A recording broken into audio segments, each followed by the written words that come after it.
Bien, vamos a inclinar nuestro rostro y vamos a orar al Señor.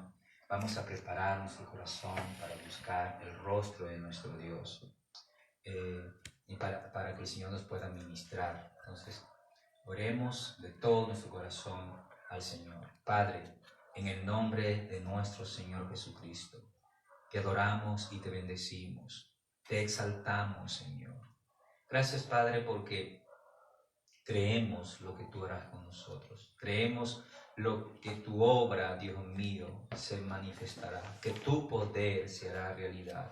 Que tu poder se manifestará en nuestras vidas. Y que nada de lo que esté pasando y nadie nos podrá separar de tu amor, Señor.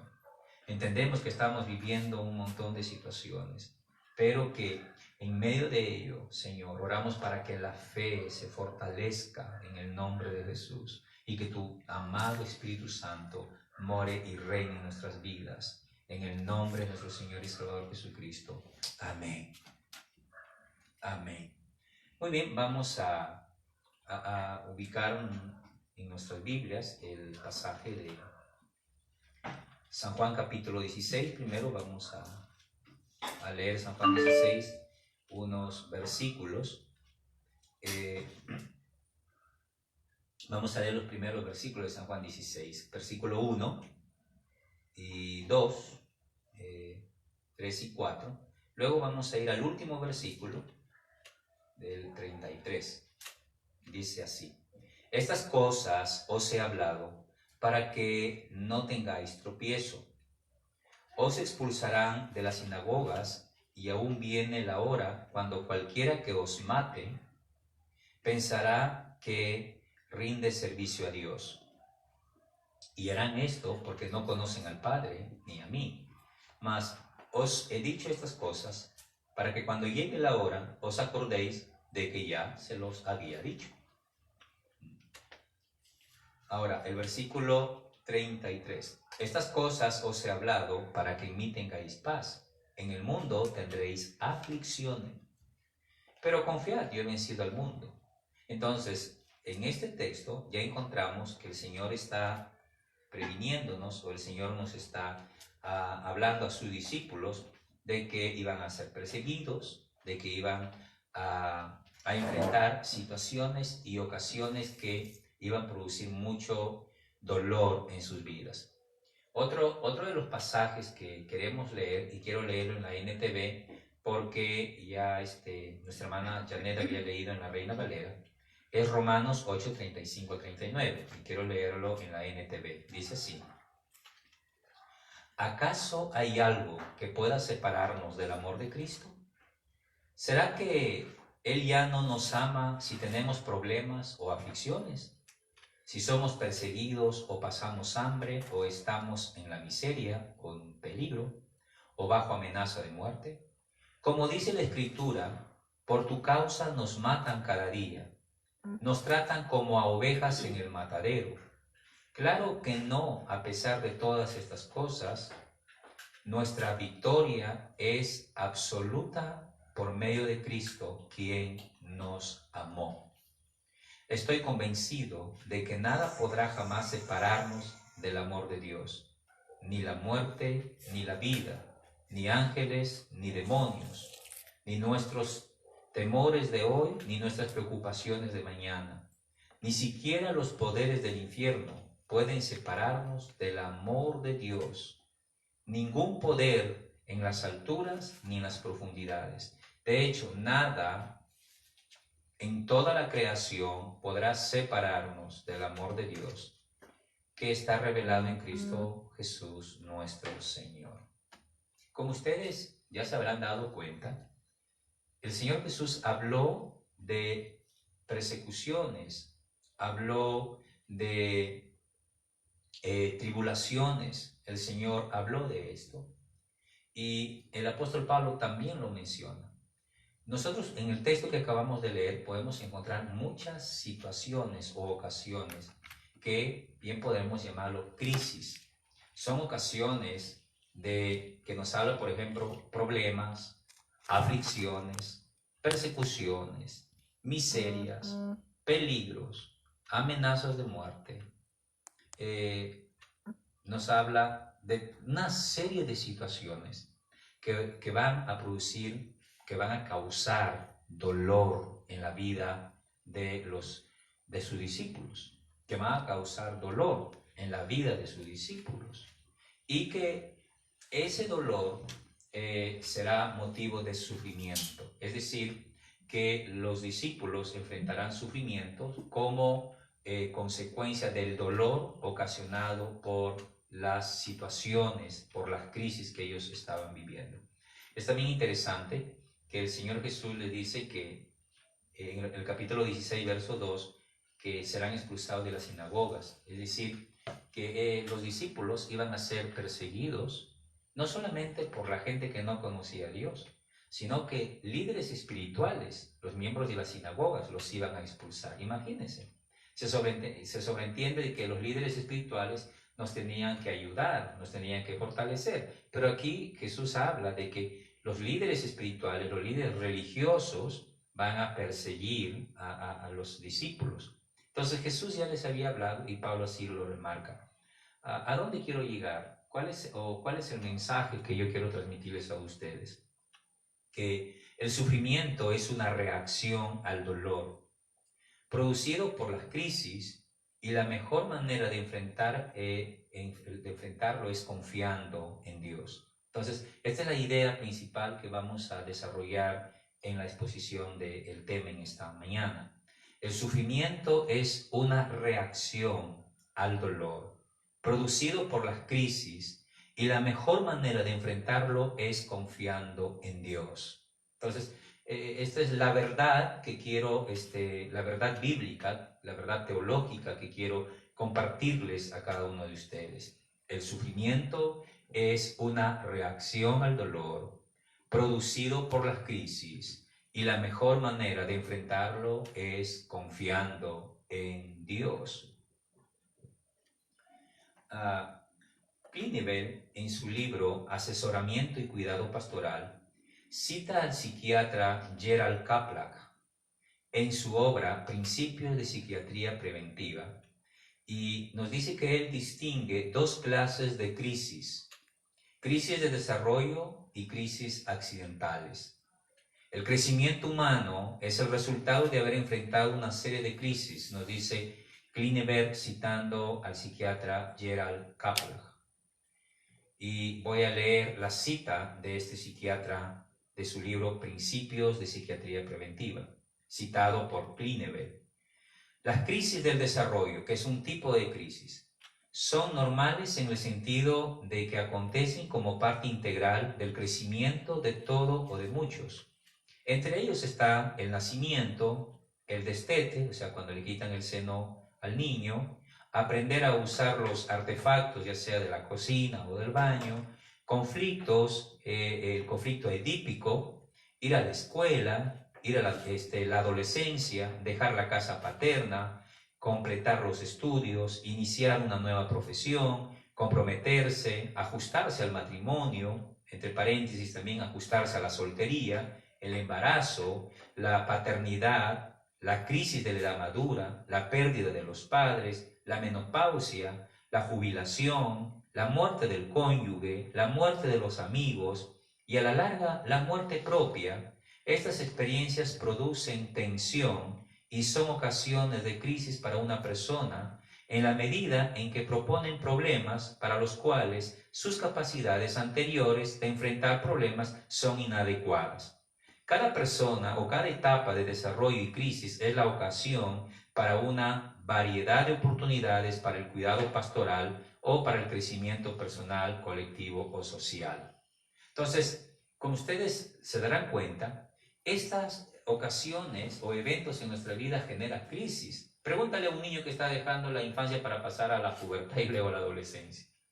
Qué terrible es para él. Pregúntale a un adolescente cómo está viviendo.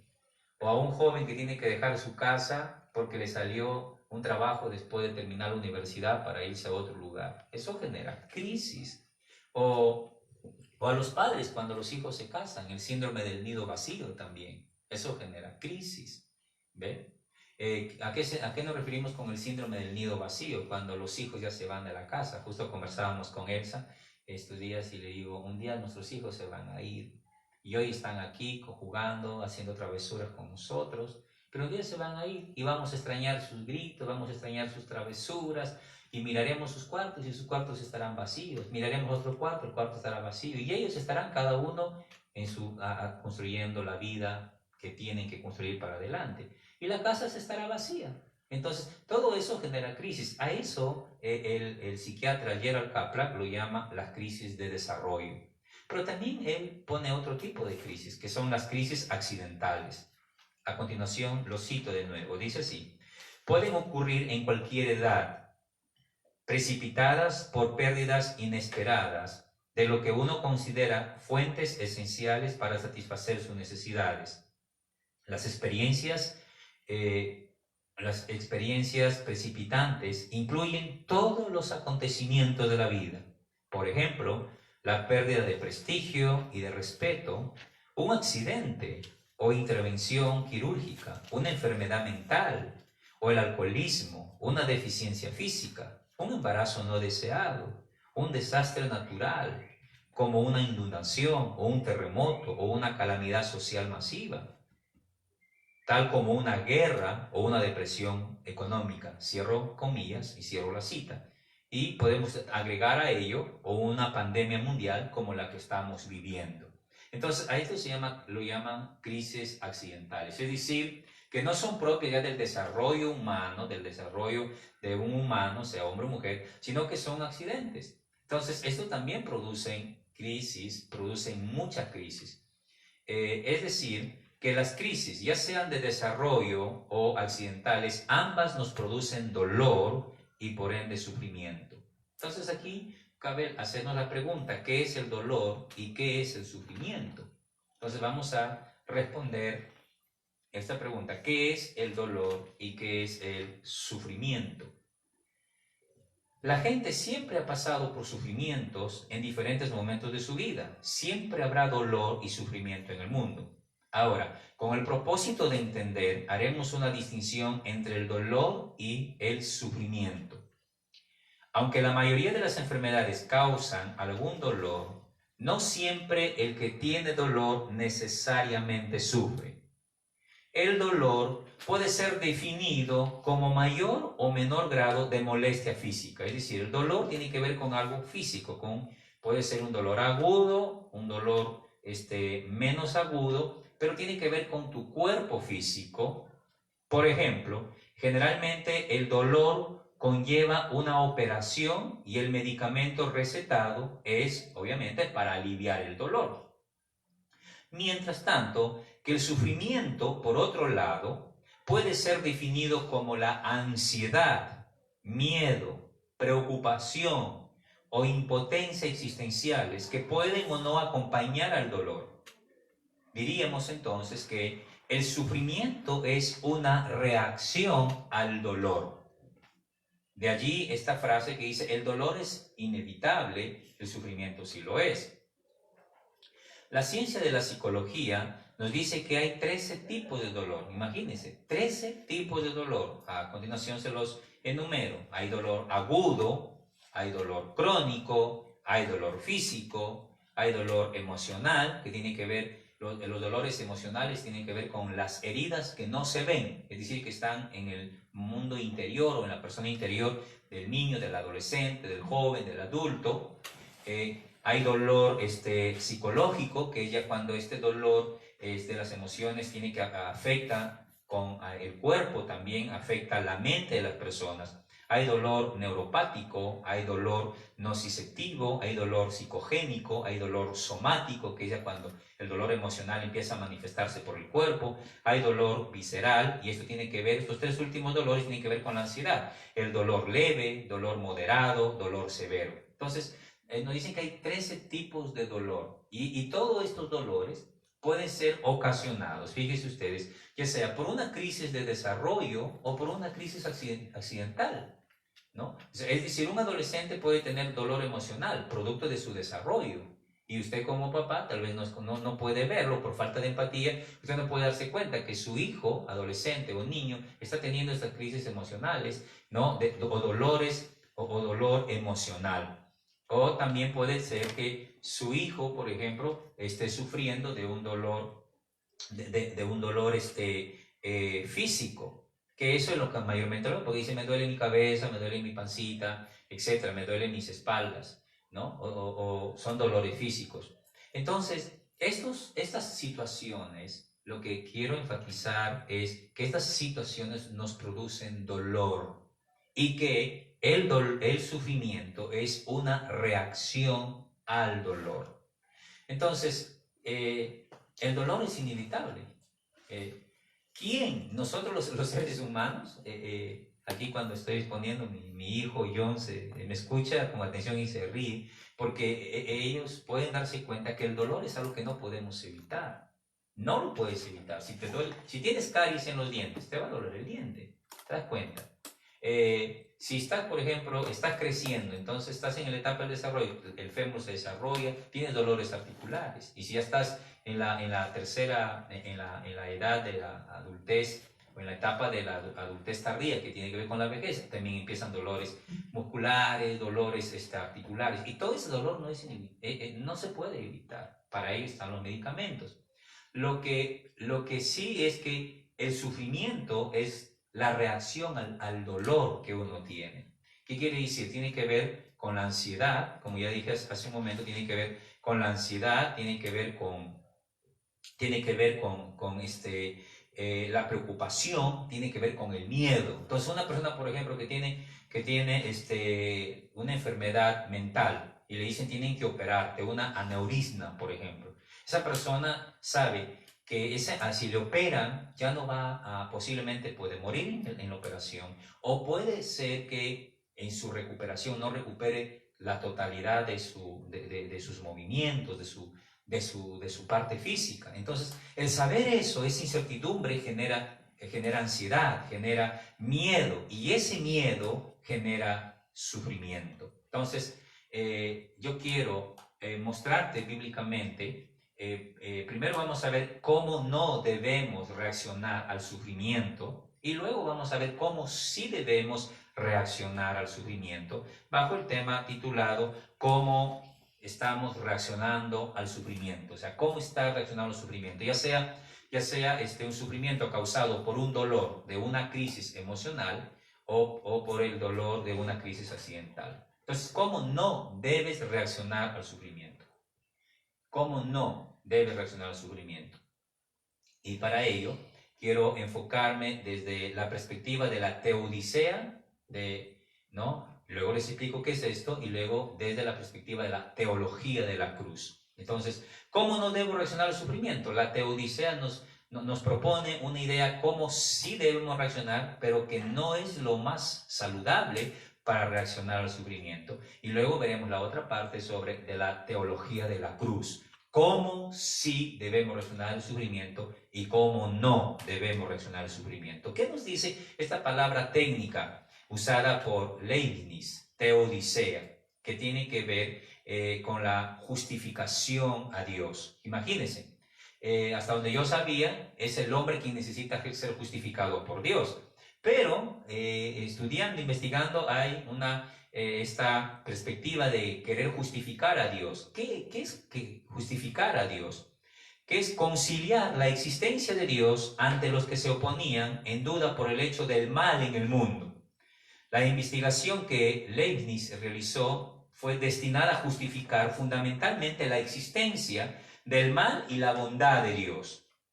Recibió el nombre de justificación racional de Dios. Es decir, que la gente se pregunta, si Dios es tan bueno y Dios existe y es tan bueno y es tan poderoso, ¿por qué no hace nada para erradicar el mal en la tierra? Si Dios es tan bueno y tan bondadoso, ¿por qué no hace nada para erradicar el dolor en la tierra? O sea, ¿por qué no hace nada? Entonces, frente a esa objeción, frente a esa oposición, este filósofo y matemático propuso justamente la teodicea, que es un intento de querer justificar a Dios. La idea es aquí, que la razón humana es el juez, lo ponen como un juez, y a Dios lo ponen como el acusado.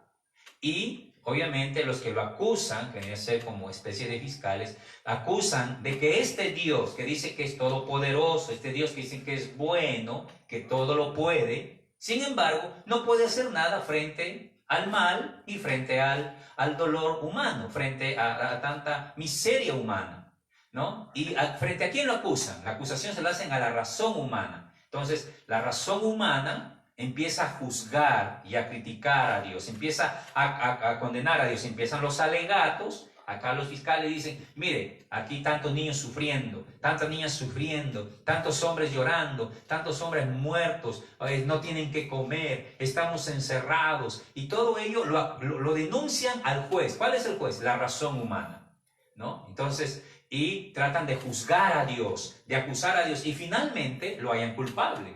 Y de ahí que el filósofo alemán Nietzsche dictó la sentencia: Dios está muerto. Es decir, Dios,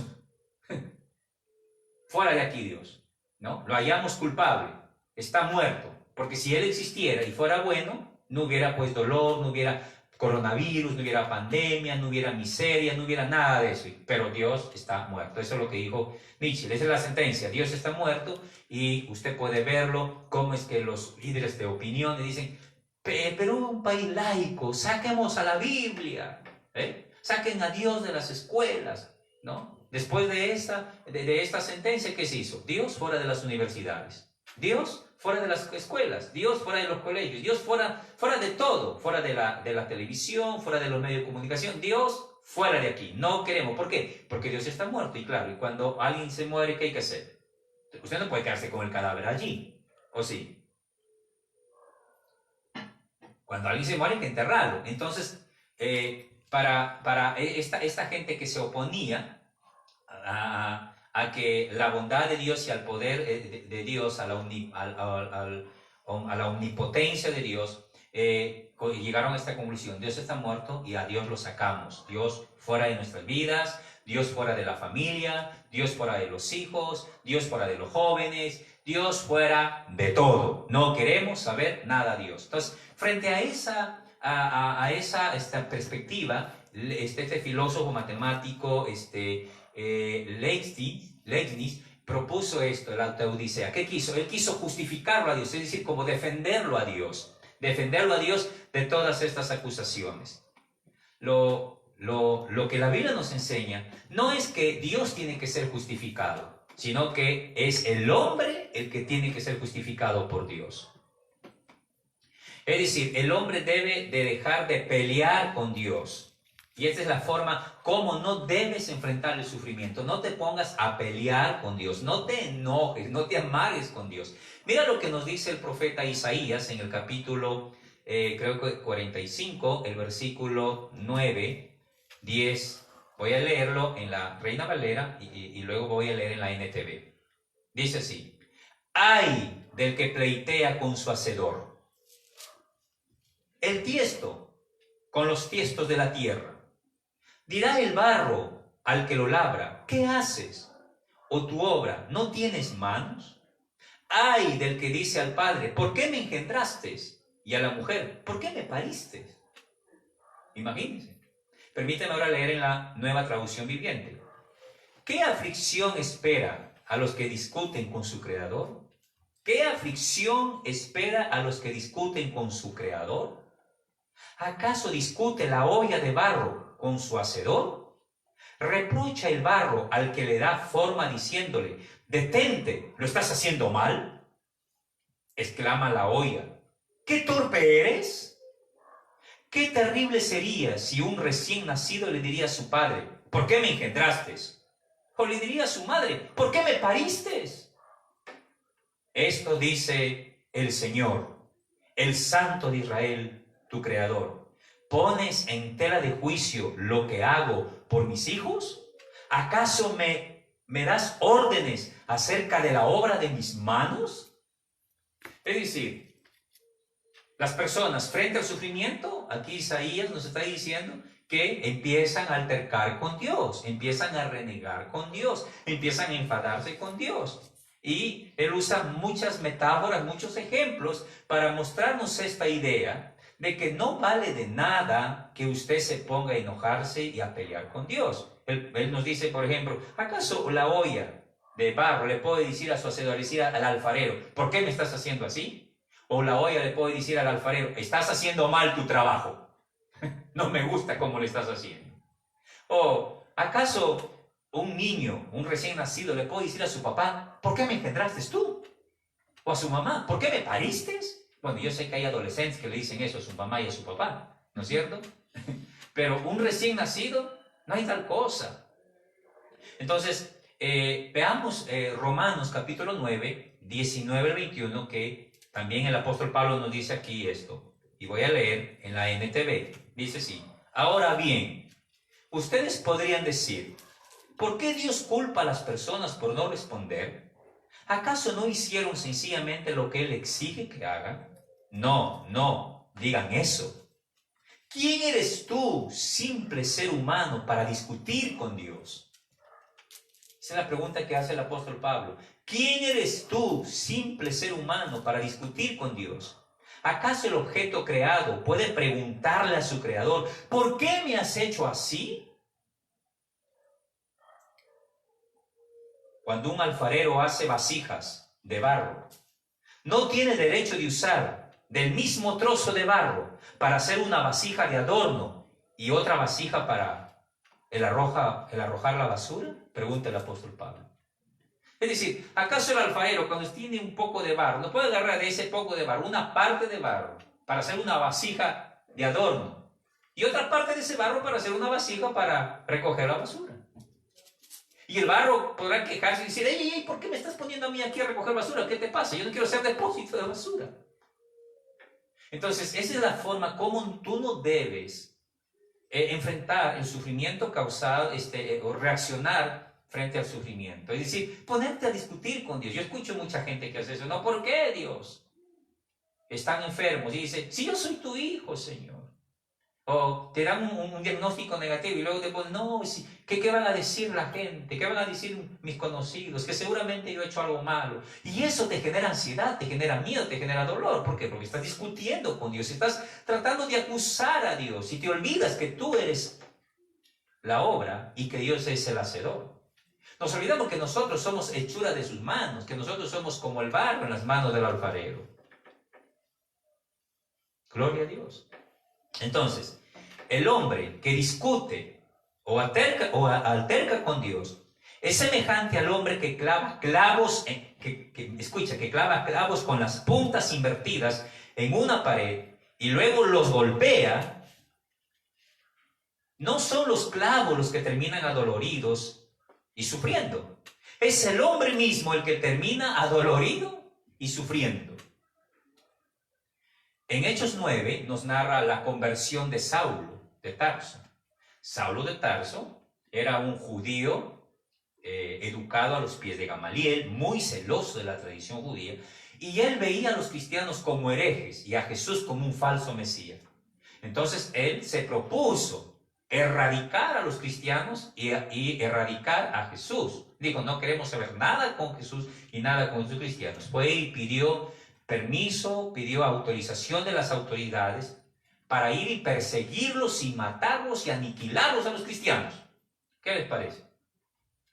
¿Ven? Porque él estaba enojado con Jesús, enojado con los cristianos. Estos son un estorbo, son una lacra, hay que exterminarlos de aquí. Entonces Saulo recibe las cartas, le dan la resolución, acá está, usted puede ir a hacer esto, busca unos soldados que lo acompañen y él dirige y encabeza esa revuelta. Y va rumbo a matar cristianos. Entonces, mientras él está yendo, Jesús se le aparece. Y en el versículo 5, el capítulo 9, Jesús le dice esto a Saulo. ¿No? O Saulo pregunta, él le dijo, ¿quién eres, Señor? Jesús aparece en una luz, habla, los caballos se espantan, se paran en dos patas hacia atrás, relinchan los caballos, Saulo no puede contenerse y se cae del caballo, y cuando está ahí, en el polvo, lambiendo el polvo de la tierra, él hace esta pregunta: ¿quién eres, Señor? Porque Jesús le dice: Saulo, Saulo, ¿por qué me persigues? Y él pregunta ahí, caído en la tierra: ¿quién eres, Señor? Jesús le dijo: ¿quién soy? Yo soy Jesús, a quien tú persigues. Y le pone una metáfora a Jesús: dura cosa te es dar coces contra el aguijón. El término coces es golpes. Aguijón es un clavo así, un clavo dirigido hacia aquí. Es como que aquí en esta pared hubiera clavos y Saulo estaba golpeando a esos clavos. ¿Y quién cree que se lastimaba? Entonces Jesús le está diciendo a Saulo: yo soy un clavo y tú estás golpeándome a mí. En ese afán de golpearme a mí, no me lastimas a mí no me vas a exterminar, a mí no me vas a hacer desaparecer ni a mi iglesia, a ti te vas a lastimar, tú vas a lastimar, tú vas a llevar la peor parte. Y eso es lo que pasó con Saulo. Entonces, ¿cómo tú no debes enfrentar al sufrimiento? Si tú dices: sí, estoy pasando crisis, la Biblia nos habla, sí, estas crisis nos producen dolor, pero el sufrimiento es una reacción hacia el dolor. ¿Y cómo tú no debes reaccionar? Ponerte a discutir con Dios, ponerte a renegar con Dios. ¿Por qué? ¿Pero por qué? ¿Por qué sufro? ¿Por qué sufro si soy tan buena gente? ¿Por qué sufro? Entonces, la Teodicea nos ha dado, fíjese, que recuerden que le estaba diciendo que la gente argumenta que si Dios es todopoderoso, si Dios es bueno, ¿por qué no hace nada para exterminar la maldad y lo malo? Entonces, con el fin de justificarlo a Dios, Lemsny apareció con esto de la Teodicea. Y él nos da algunos intentos triviales como querer consolar a la gente. Y esto es muy común porque están en muchos cristianos. Por ejemplo, miren, ¿cuáles son esos intentos triviales de cómo consolarle a la gente? ¿Qué le dice para consolarlo a la gente? Por ejemplo, decirle a una persona que sufre: Dios solamente está probando para ver si permaneces fiel. ¿Ha escuchado usted esa expresión o no? El hermano está sufriendo, tu tío está sufriendo, tu amigo está sufriendo, tu hijo está sufriendo. Entonces viene alguien y le dice: Dios te está probando para ver si permaneces fiel. Ahora, tratan de justificar la forma de actuar a Dios, o al menos de explicarle. ¿Sabes? Esta interpretación generalmente es precedida por la promesa de recompensas si pasamos la prueba. Entonces, la persona está diciendo: ok, si yo paso esa prueba voy a ser recompensado. Y luego pasa la prueba y no llega la recompensa, y eso genera otra, ¿cómo se dice? Desilusión, otra decepción. Porque la persona dice: total, yo pasé la prueba, me dijeron que Dios me estaba probando para ser fiel porque luego me iba a recompensar por esto. ¿Y cuál es mi recompensa? Mi esposa me comentaba que uno de los miembros de nuestra familia estaba orando un día y entre su oración le decía al Señor: Señor, hace 4 o 5 años habían dicho que algo mejor viene para nosotros, Señor. Y ahora mi papá está ahí agonizando, mi papá está muriéndose. Y nos habían dicho 4 años atrás que algo mejor viene para ti. Y uno de los miembros de mi familia estaba ahí llorando y diciéndole al Señor: yo no entiendo cómo nos han dicho que algo mejor viene para nosotros, la familia pastoral, que algo mejor viene para la iglesia que estamos pastoreando. Y sin embargo viene esto. Es que ese es el asunto, de decirle a la gente, claro, ese es el asunto del enfoque de la teodicea, de decirle a las personas: Dios te está probando. Ese sufrimiento es una prueba de Dios, ¿no? Dios permanece fiel, y si tú permaneces fiel vas a recibir una recompensa. Y a veces la recompensa no llega, o a veces tardan en llegar las recompensas. Entonces las personas se frustran. Otra forma, como a veces se responde al sufrimiento, pero que a veces se lo cree que está bien, pero no se debe hacer. Muchas otras veces se le dice: Dios te está castigando por lo que hiciste. ¿Han escuchado eso o no? ¿Ah? Dios te está castigando por lo que hiciste. ¿Por qué será que puedo ver algunas miradas ahí que se están mirando y dicen: ay, sí, Dios te está castigando por lo que hiciste? Esto fue lo que sus amigos de Job le dijeron a Job. ¿Recuerdas cuando Job estaba pasando su tiempo de crisis y estaba sufriendo? Los amigos de Job le dijeron, tú has hecho algo malo, Dios te está castigando. Esta interpretación del sufrimiento, aunque casi siempre ha sido reemplazada superficialmente, es la que golpea con más fuerza a las personas que sufren. Ya la persona está sufriendo. Imagínate, Job estaba sufriendo. Había perdido los hijos, había perdido su dinero y luego había perdido la salud y estaba rascándose con un tiesto. Y viene alguien y le dice a este hombre que está sufriendo, mira, eso Dios te está castigando por eso, por algo malo que tú has hecho. Eso añade mucho más sufrimiento a la persona. No se debe enfrentar de esa manera el sufrimiento, no se debe buscar consolar a la gente de esa manera. Dios te está castigando por lo que has hecho. ¿Y por qué es que añade más sufrimiento a las personas esto? Porque la persona va a empezar a razonar que si no hubiera hecho algo malo, estuviera viviendo mejor. En su mente va a empezar a decir, entonces si yo no hubiera hecho esto, estuviera viviendo mejor. Y ahora se va a sentir culpable por la especulación que hace en su mente, por lo mejor que él podía haber vivido. Entonces, si usted quiere consolar a alguien que sufre, no vaya y le diga, pues, Dios te está castigando por algo malo que has hecho. Eso es una pésima manera de consolar. Otra forma como la teodicea nos dice que debemos enfrentar el sufrimiento, pero que no es lo correcto bíblicamente, lo que tratan de explicar es que algunas veces la teodicea cristiana explica el sufrimiento diciendo que Dios está tratando de enseñarnos algo. ¿Escuchaba eso, hermano, no? Estoy sufriendo. Dios está tratando de enseñar algo. Pero nadie le dice a la persona que está sufriendo cuál es el algo que Dios quiere enseñarle. Nadie le dice. Dios te está tratando de enseñar algo. Pero ¿qué me está tratando? No sé. ¿Lo vas a comprender? No sé. Y algunos se van a la tumba y van a la tumba y a la muerte sin entender qué es lo que Dios les quiso enseñar con ese sufrimiento. Porque así le dijeron, así les enseñaron. O otros dicen, no, Dios te está disciplinando. ¿Ha escuchado eso? Dios te está disciplinando. ¿Se da cuenta? Entonces, eso nos ha dejado la teodicea cristiana, pero eso no es la Biblia, hermano. La Biblia no enseña ese tipo de cosas. Hace unos años atrás, una hermana estaba sufriendo por una enfermedad muy fuerte que tenía su esposo. No era miembro de la iglesia que yo pastoreaba y no estaba pastoreando aquí en Lima tampoco, estaba pastoreando en provincia. Y esta persona estaba sufriendo. Y me busca y me dice, pastor, mi esposo está enfermo y yo estoy sufriendo mucho. Y le digo, ¿y qué te dice tu pastor? ¿Qué te dice tu pastor? Le digo, por lo que me comentas. Me dice, no, mi pastor, bueno, lo que mi pastor me ha dicho es que seguramente yo he hecho algo muy grave, muy malo. Por eso mi esposo está sufriendo, porque yo he pecado seguramente. ¿Y qué ha pasado? Pero el pastor, yo me pongo a buscar en todos mis años a ver qué cosa yo habré hecho de malo. Entonces mi pastor, yo le dije, pastor, no encuentro. Y el pastor me quedó, mira, que no encuentras algo de malo habrás hecho, todos pecamos. Todos hacemos algo de malo. Y me dice, ahora me siento más culpable porque, primero me siento culpable porque me dice que algo he pecado para que mi esposo esté así, y ahora me siento culpable porque no soy capaz de recordar qué es lo malo que yo hice para que mi esposo esté gravemente enfermo. Y ahí está la hermana, llena de miedo, llena de preocupación, llena de ansiedad, no tiene paz, no tiene alegría, no tiene gozo, llorando y lamentando. ¿Se dan cuenta?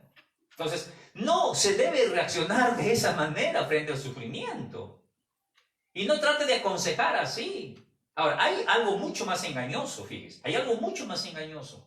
Que cuando las personas están sufriendo, y eso me lo han dicho a mí me lo han dicho muchas veces, y yo lo he creído por mucho tiempo, y mientras estaba estudiando esta semana para el tema, conversaba con mi esposa y le practicaba algo a mi esposa, y le decía a mi esposa, fíjate que esto me ha pasado a mí, a nosotros.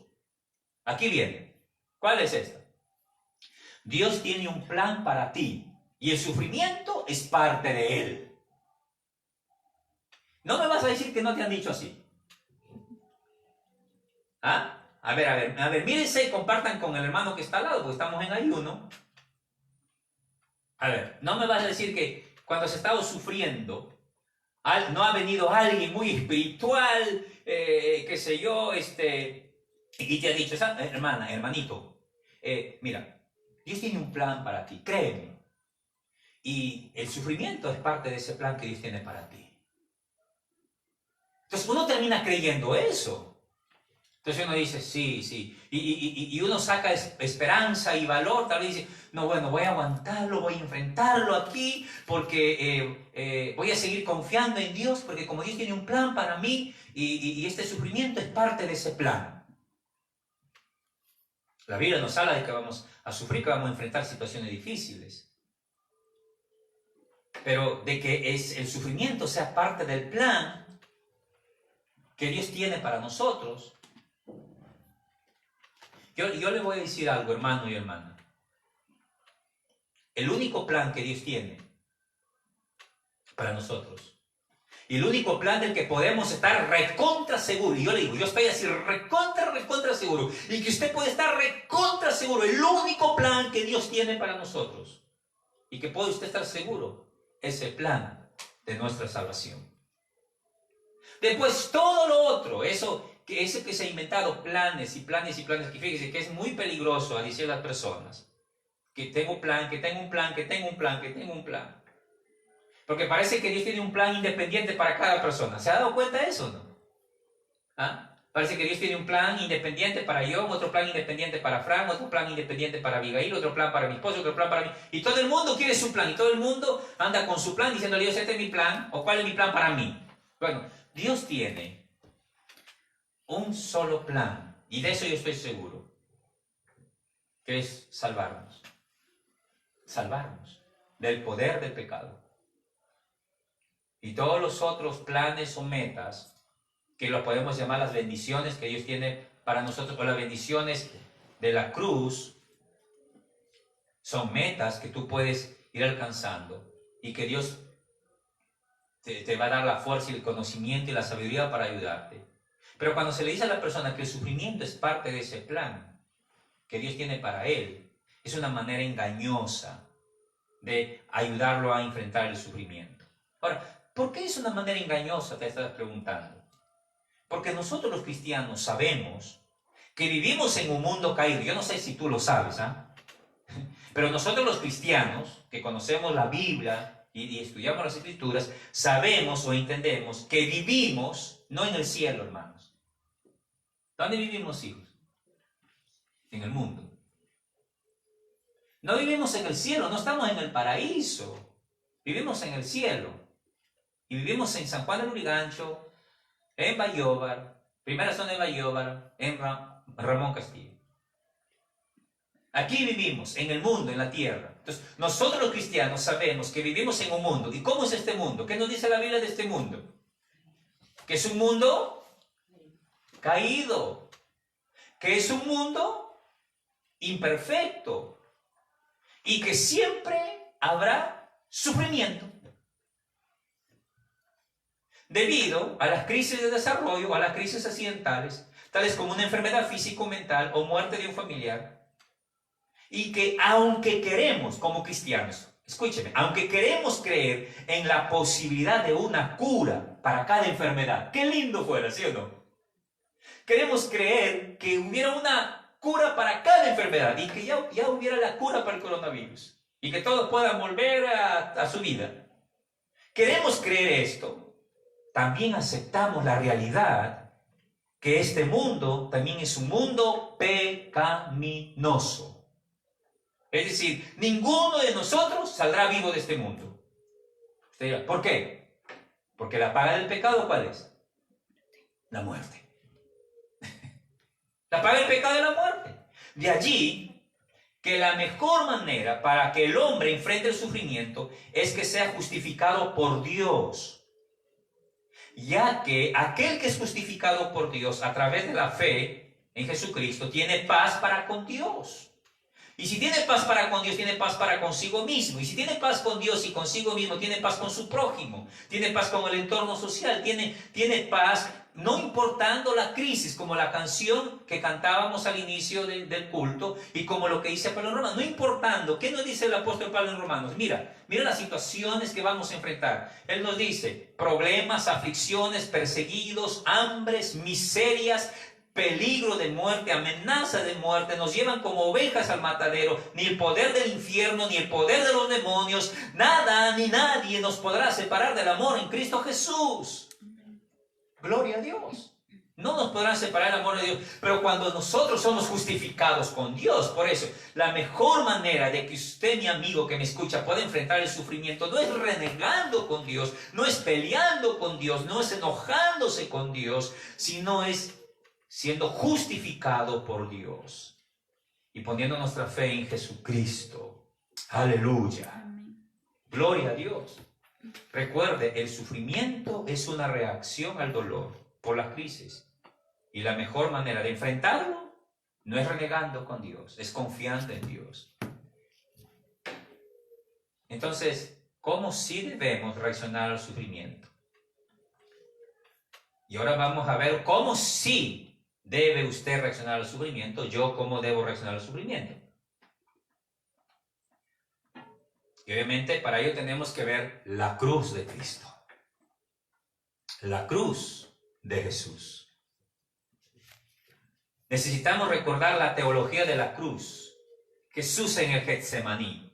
Los invito a que vayan ustedes al libro de Mateo, porque vamos a estar mirando ahí Jesús en Getsemaní, Mateo 26, 36 al 46. ¿Cuál es la perspectiva de la teología de la cruz? Que es distinto a la teodicea que hemos estado viendo. La teología de la cruz nos dice que el sufrimiento es un proceso para ver a Dios. Es un proceso para ver a Dios. No es un proceso para que logres tus planes, logres tus metas, recibas tu recompensa. No, el sufrimiento es un proceso para ver a Dios. La teología de la cruz nos dice que el sufrimiento nos revela que Dios está involucrado en el sufrimiento que usted está pasando. Mientras que la teodicea nos hace ver como que Dios está pasivo, mirándote a ti, que tú estás sufriendo ahí y que Él no hace nada. Y que tú sufres, pues, porque como Dios tiene un plan para tu vida y el sufrimiento es parte de ese plan, entonces Dios está con los brazos cruzados o sentado ahí mirándote, diciéndote, a ver, ¿pasas o no pasas? No, la teología de la cruz nos muestra que Dios está involucrado dentro del sufrimiento que usted está pasando. Un ejemplo de ello son los jóvenes en el libro de Daniel. ¿Se acuerdan ustedes de Sadrach, Mesach y Abednego? ¿Cuándo se acuerdan? El rey Nabucodonosor había mandado hacer una estatua grandota de oro, había reunido a toda la gente, había reunido los oficiales y era un día festivo donde él buscaba que la gente se postre y adore a esa estatua. De entre ese mar de multitudes habían 3 jóvenes, Sadrach, Mesach y Abednego. ¿Se acuerdan? Y ellos no se postraron frente a la estatua. No se postraron. Entonces Nabucodonosor se encendió en ira y Nabucodonosor ya era malo, recontra malo. Ahora imagínense enojado. Si cuando no estaba enojado era malo, ahora que está enojado, mucho más malo.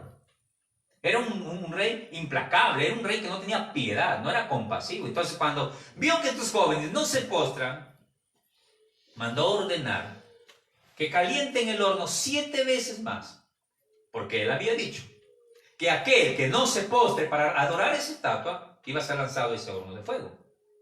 Entonces, como lo vio que eran 3 jóvenes y eran judíos, mandó a calentar 7 veces más, a tal punto que cuando el horno estaba caliente, los hombres que cogieron a estos muchachos para meterlos al horno terminaron calcinados por el vapor que venía del horno.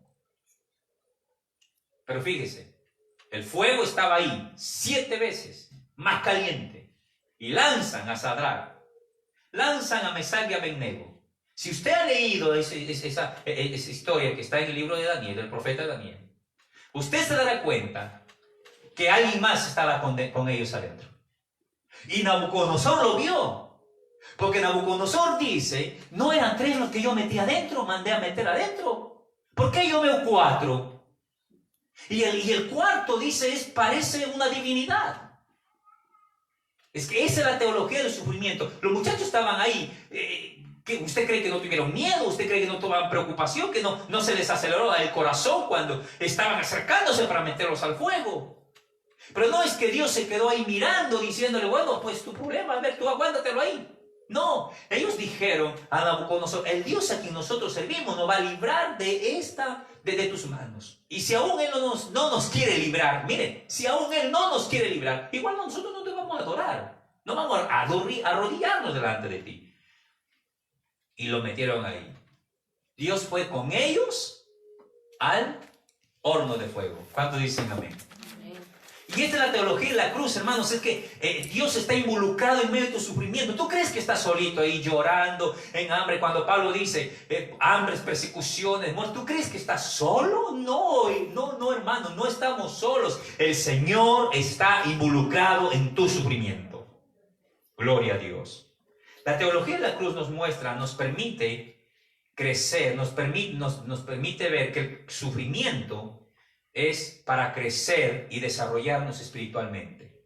O sea, para ello, o sea, es para que tú crezcas, para que tú te desarrolles. Una vez que estos chicos, a ver, Ioncito, una vez que Sadrach, Mesach y Abednego salieron del horno vivos, ¿cómo crees que era su fe? ¿Más débil o más fuerte?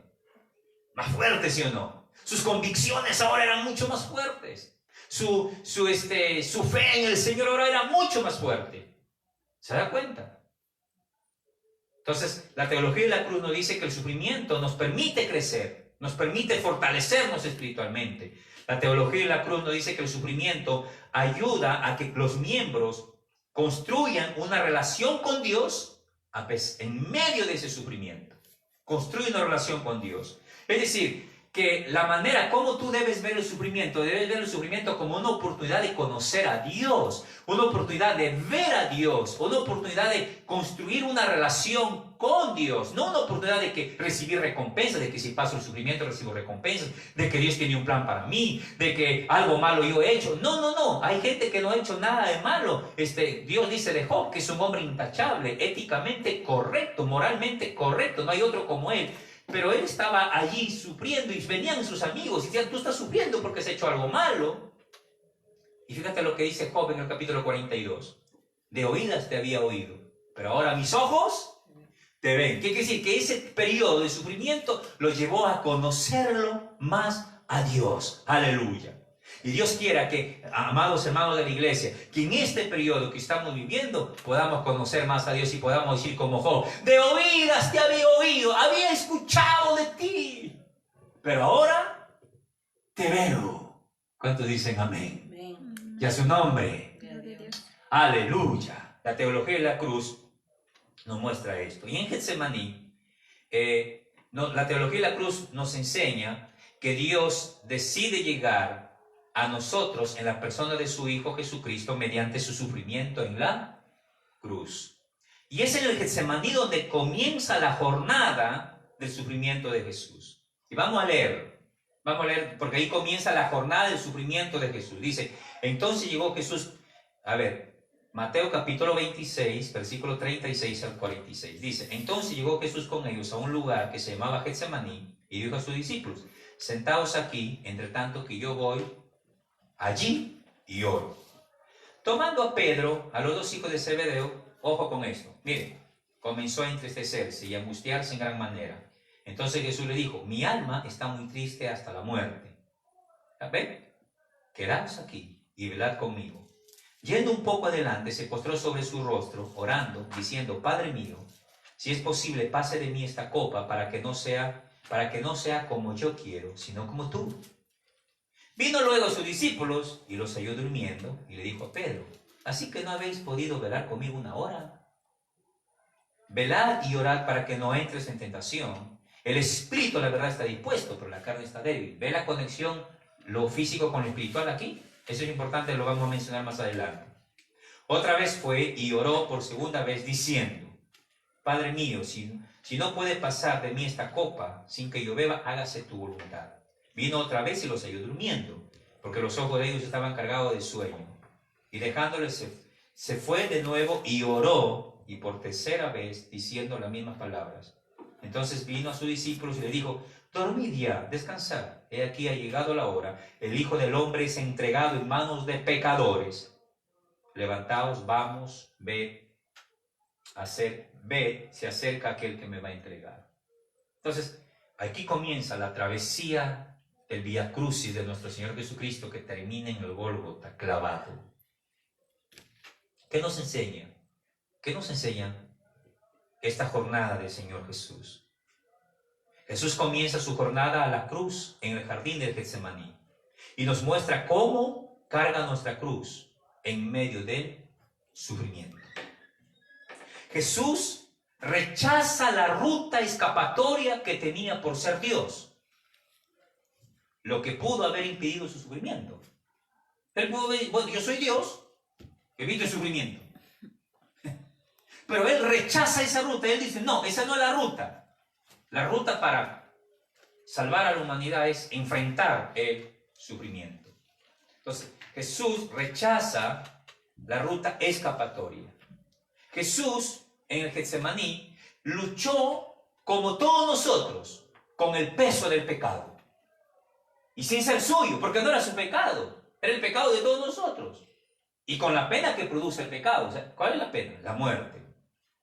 Jesús, en su agonía, porque Lucas nos dice que él agonizaba. Cuando leemos Lucas, vamos a darnos cuenta que Lucas nos narra que Jesús estaba agonizando. Dice que en su agonía, el sudor, grandes gotas de sudor y de sangre. Dice Lucas capítulo 22, el versículo 24. Y estando en su agonía, oraba intensamente, y era su sudor como grandes gotas de sangre que caían hasta la tierra. Su agonía, hermanos, en su agonía Jesús nos enseña la importancia de sufrir. Las síntomas psicológicas que nosotros acabamos de leer aquí de Jesús expresan realidades espirituales. Las agonías físicas son producto de su aflicción interna. Esta aflicción es el resultado de su anticipación a la muerte como la paga del pecado. Jesús se enfrenta físicamente. Acabamos de leer una vez más. Dice, y en su agonía oraba más intensamente, y era su sudor como grandes gotas de sangre que caían hasta la tierra. Él se enfrenta físicamente, él se enferma físicamente. Suda gotas de sangre, las cuales son señales de ansiedad y depresión. Pero lo más importante aquí no son los aspectos psicológicos y fisiológicos, que no quiero detallar más ahí, sino es la conexión que quiero mostrarte entre lo físico y lo espiritual. ¿Qué le dijo Jesús a sus discípulos? Orad y velad, porque el cuerpo está débil, el espíritu está dispuesto. Pero hay una conexión entre lo físico y lo espiritual, pero también hay una conexión, ojo con esto, entre el pecado y el sufrimiento. Jesús está aquí sufriendo no por el pecado suyo, sino por el pecado nuestro. El sufrimiento. Ahora, ¿cómo sí debo enfrentar el sufrimiento? Jesús se rinde a Dios.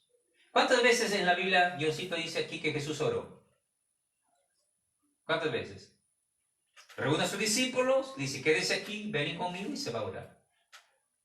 Viene, los encuentra durmiendo, los levanta, los anima a que sigan orando y se va a orar. Vuelve, les dice, los encuentra durmiendo y se va a orar. Y oraba intensamente. Es decir, ¿cómo debemos enfrentar el sufrimiento? Jesús se rinde a Dios. Y esto es lo que Dios espera. Y esto es lo que debemos hacer, rendirnos a Dios. Él se rinde a Dios el Padre y así al sufrimiento. Dios envía a sus ángeles a consolarlo. Lucas nos dice, y se le apareció un ángel del cielo para fortalecerle. Dios no va a dejarte solo. Dios no está ahí mirándote, como te dije hace un momento, abandonado, a ti solito. Dios envía ángeles para consolarlo. Pero es interesante, quiero que lo veas aquí. El Padre no elimina el sufrimiento de Jesús. Lo silloncito. No, no lo elimina el sufrimiento de Jesús. No. La cruz sigue allí. La vía dolorosa está por delante. El Padre no lo elimina. Pero Jesús es capaz de enfrentar fielmente el sufrimiento por nosotros. Y si Jesús fue capaz, como dice Pablo en Romanos 8, y como dice la canción, antes todas estas cosas, ¿cuáles cosas? Crisis dolorosas, que nosotros somos más que vencedores. ¿En quién? En Cristo Jesús. Mis queridos hermanos y amigos, el sufrimiento más intenso de Jesús fue cuando dijo, Dios mío, ¿por qué me has desamparado? Fue en la cruz. El Dios Padre se apartó de su Hijo a causa de nuestro pecado. Ese fue el momento más del sufrimiento de nuestro Señor Jesucristo. Porque Él fue abandonado por su Padre para que tú y yo no seamos abandonados en nuestro sufrimiento. Gloria a Dios. Entonces, en esta experiencia de aflicción física y espiritual en Getsemaní, Él nos muestra el proceso de confiar nuestros sufrimientos al Padre. Porque Jesús decía, si fuera posible, aparta de mí esto, pero no se haga como yo quiero. Él nos muestra, confía tu sufrimiento a Dios. Confiemos nuestro sufrimiento a nuestro Dios. Hagámoslo. Conclusión. Entonces, ¿cuál es nuestra reacción frente al sufrimiento? O discutimos con Dios en nuestro sufrimiento por las crisis que estamos viviendo, o nos rendimos al Padre y le confiamos a Él todo nuestro sufrimiento. No debemos preguntarnos como cristianos, ¿por qué sufro? Más bien debemos preguntarnos, ¿cuál debe ser mi respuesta a Dios en medio del sufrimiento? Yo los animo a que su respuesta debe ser la confianza en Dios y poner en Dios, dejar nuestro sufrimiento en Dios, descansar en Dios. No te animo que discutas con Dios como lo que decía Isaías o Pablo en Romanos. No discutas con Dios. Volvamos al inicio para terminar entonces. En este mundo, Jesús le dijo, les había dicho que en este mundo tendrán aflicciones. Pero frente a esas aflicciones, ¿qué los anima a Jesús? A confiar. Si usted lee con detenimiento el capítulo 16 de San Juan, usted se dará cuenta que el tema del capítulo 16 no son las aflicciones. El tema principal del capítulo 16 de San Juan es el Espíritu Santo. No son las pruebas, es el Espíritu Santo. ¿Y cuál es la relación que hay entre aflicciones y Espíritu Santo? ¿Qué relación hay entre aflicciones y Espíritu Santo? Claro que hay una relación. Jesús les está diciendo que no nos dejará solos. Es decir, que mientras más relación tengamos con el Espíritu Santo, más fortaleza tendremos de parte de Dios para pasar las pruebas de la vida. Es decir, que usted pueda confiar en Dios. ¿De qué depende? ¿Depende de su propia fuerza? No, si a veces ni fuerza tenemos. ¿Depende de su propio razonamiento? No, si a veces nuestro razonamiento ya está todo desgastadito por ahí. Para que usted pueda, juntos, nosotros, confiar en Dios en medio de sufrimiento, depende de que usted establezca una linda y bella y maravillosa relación con el amado Espíritu Santo de Dios. ¿Sabe por qué? Porque el Espíritu Santo de Dios, aparte de darle fortaleza y esperanza, le va a dar sabiduría.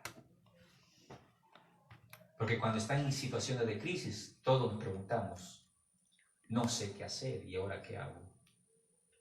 Pero como usted tiene una relación con el Espíritu Santo le va a decir, debes hacer esto. Usted dice, ¿cómo funciona eso, pastor? Sencillamente vea Hechos capítulo 15. Había un conflicto allí en Hechos 15. Había un conflicto por la comida. Los cristianos judíos decían que no hay que comer de todo. Y los cristianos gentiles dicen que hay que comer de todo y algo más todavía. Y eso generó un conflicto serio en Hechos. Ahora, ellos no tenían un manual para enfrentar esas crisis, para enfrentar esas angustias, esas pruebas. O sea, no, pero tenían al Espíritu Santo. Y usted lee Hechos, la conclusión, y los apóstoles, o Santiago, que es el pastor de la iglesia de Jerusalén allí, va a decir esto: ha parecido bien al Espíritu Santo y a nosotros. ¿Quién nos ayudó a resolver ese conflicto? El Espíritu Santo. Usted ve en Hechos 6. Las viudas de los griegos se quejan que no los están atendiendo, que las viudas de los judíos están teniendo preferencia con ellos. Y hay otro problema, hay otra crisis, otra dificultad. ¿Quién los guía ahí a encontrar la resolución? El Espíritu Santo. Usted sigue leyendo Hechos. Hay una joven muy talentosa que muere. ¿Cómo se llamaba? Dorcas. Muy amada. Y el Espíritu Santo le dice a uno que estaban ahí que vayan a Jope a ver a Pedro. Y viene Pedro. Y Pedro ora para que el Señor resucite a Dorcas, y Dorcas resucita. ¿Quién los guió? El Espíritu Santo. ¿Se da cuenta? ¿Qué relación hay entre prueba y Espíritu Santo? Es que el Espíritu Santo nos dará fortaleza, nos dará esperanza y nos dará sabiduría para reaccionar sabiamente en medio del sufrimiento. ¿Tiene usted una relación con el Señor Jesús? ¿Tiene usted una relación con el Espíritu Santo? ¿Cómo empiezo, pastor, una relación con el Espíritu Santo? ¿Cómo lo empiezo? Aceptando a Cristo en su corazón. ¿Y cómo acepto a Cristo en mi corazón? Cerca de ti está la palabra, no está lejos, dijo el apóstol Pablo en Romanos.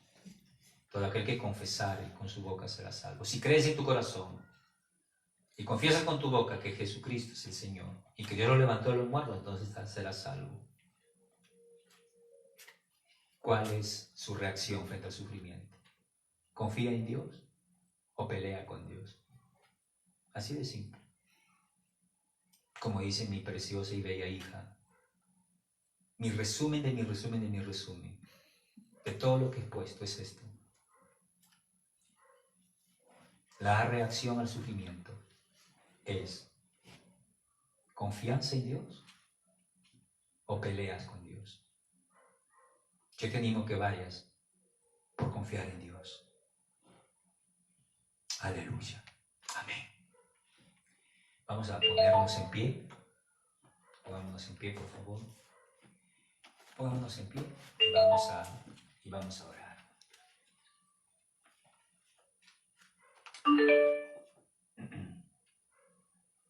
Vamos a orar.